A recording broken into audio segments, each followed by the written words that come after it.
talking about England today. I mean, throwing in a Spice Girls song, it was just necessary. Hey everyone, welcome to Plain to Champagne. My name is Haley, and today I am going to tell you about the difference between American words and British words. I wanted to make this video because I swear I was there and it was like they were speaking a different language sometimes. Like, they just speak it so fast and with their accent and the different words, I was like, are you speaking English? Like, what? And just like in the United States, there are different dialects. I'm from Philadelphia, but then I could be from South Carolina. That was an awful Southern accent, but we'll just go with it. And they have the same thing in England. So I was in Northern England, which means that some of these words might be a little bit different. Who knows? Correct me if I'm wrong. But before we get started, consider subscribing below if you want some more travel videos. Let's go through category number 1, everyday stuff. So they use proper all the time. So when I think proper, I think like prim, proper, you know, very put together. But they use proper for very. So they would say like, I had a proper good time last night. They say out for something. So like when my friend was going to the store, he'd be like, do you need out? And I'd be like, excuse me, English, please. But he was saying like, do you need anything? Do you need something? And similarly, they use nout for nothing. Probably saying it wrong, but N-O-W-T is like no. They use me for my. Me mom said blah, blah, blah, blah, blah. Or they use me at the end of a sentence too, like, I love that car, me. Nails on the chalkboard in my accent, but I swear it sounds better in theirs. I like the car, me. I don't know. Category number 2, gender. So they use lass for girl. She's a fine lass. And lad for boy. And then you can use mate for your friend. Me and me mate are going out tonight. Next category, food. They call pulp in orange juice bits. So they would be like, do you want orange juice with bits? Bits. I think it's kind of cute, honestly, bits. This one is a little more well-known. They call French fries chips, so fish and chips. And then they call potato chips crisps.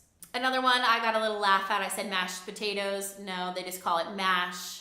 You know, like bangers and mash, whatever. I like mashed potatoes, you know? Mash could be like mashed something else. And then this one I found out at the fair, so they call cotton candy candy floss. I love that. Next category, we have love in relationships. And this is my favorite word of all of them. They call their girlfriend or someone's girlfriend a bird. They'd be like, yeah, like his bird or my bird, talking about the girl, which I think is adorable. If they like someone, they would say they fancy them. Like, oh, I fancy that lass over there. And they use shag to say have sex with. He shagged that lass. Last night he shagged his bird. Next category, we're gonna talk about feelings. They might say bollocks, which means literally testicles, but what it means is like nonsense. That's not true, that's crazy. Bollocks. Another one, if they're feeling like devastated, they're gutted. I feel gutted by it. Me bird broke up with me, I feel gutted. I swear these people are gonna watch this video and be like, just stop trying to speak with a British accent. But I'm just gonna keep trying, whatever. A word to say you feel happy or pleased is you are chuffed. So I aced my test, I'm chuffed. They wouldn't even say aced my test, I don't think. But I got a good mark, I'm chuffed. Next category, money and time. So instead of pounds, they say quids, which is like how we say dollars and bucks. To be skint is to be broke. So it's a bunch of college kids there, so they're all skint. And then time, I actually heard someone say fortnight, which is what they say for 2 weeks. In a fortnight, we're going on vacation. They wouldn't even say vacation, they would say holiday. Next category, clothes and style. So when they say pants, they're talking about underwear. And then when they say trousers, they're talking about pants. Which, you know, could get a little dicey. That's something you might want to know. For sweater, they say jumper. Like, if I was wearing this sweater, they would be like, I like your jumper. And then lastly, for bangs, they say fringe. And then these were some random ones that I just picked up here and there.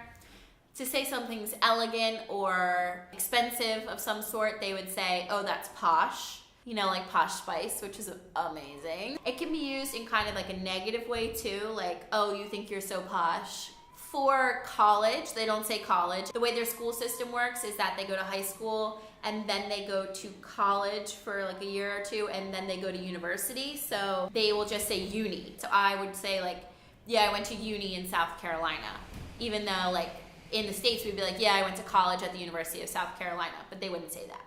They also don't use words like major and minor.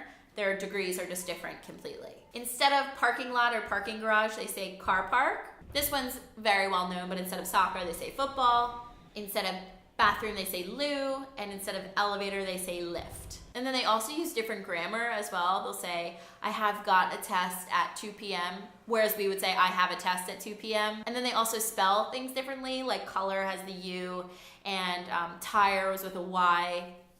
I heard it's because when the Americans started printing things, it was cheaper to do things with less words and less letters, so it was all about money. I don't know the validity of that, but it sounds right to me. But yeah, I swear between all of these words and the grammar and the spelling and the everything, I literally didn't know what was being said half the time.